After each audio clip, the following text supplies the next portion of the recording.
Hi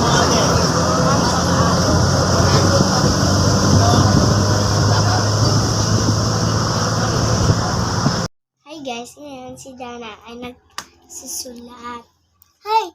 Hi. Sabihin mo hi. Ay, wait lang. Okay, si Dana nahihiya siya, oh. Pero ginagalingan niya. Approve, like. Sabi, like ka, like. Yeah! Oh, si Ate Princess din, oh. Ano? Ano? Ano sabihin mo? Bye-bye. Whoops! Ay, hindi tayo bibili pagkain kay Ate Rose. Wala din na tapos. Akala ko nandyan. Sabi mo, dumating na. Dumating tapos wala siya eh. Baka natulog lang. Wala. Nandiyan na ba si Kuya Chad? Sarado. Mamaya na nga. Ay, Dana, hindi ko nabati. Kita mo.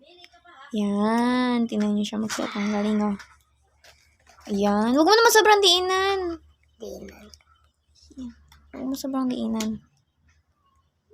Yan. Ang ganda na pala, eh. Ayusin mo. Ganyan dapat yung sa iba. Pero huwag mo siyang super diinan. Kasi yan, gara na itsura.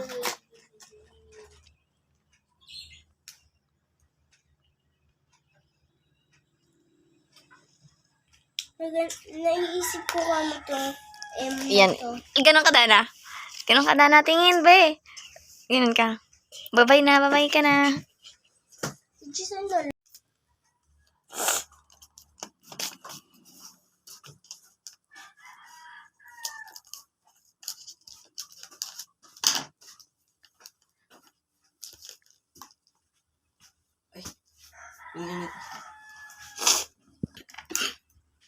So, I pass this camera to the person na nagbe-birthday sa December. Kita ah. Tapos na. Ikaw naman maghawak. Bye-bye. Ikaw naman maghawak. Oh my God! Tingnan niyo yung sulat niya, oh. Tingnan mo, oh. Pumaling siya, guys. Tingnan niyo, pumaling, oh. Pumaling siya. Tingnan mo naman.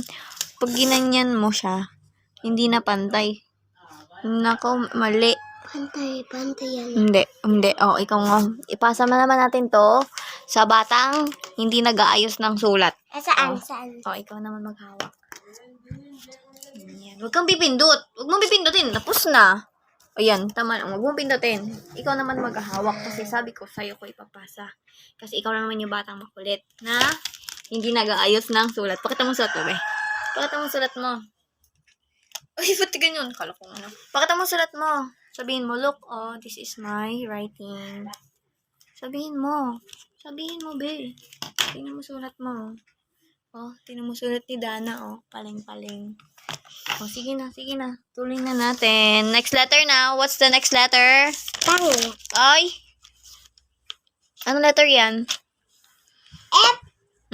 Good. Buburahin ko na. Hindi na bubura yan. Bubura. It's not. Ang kulit mo ba? Ako, kuha.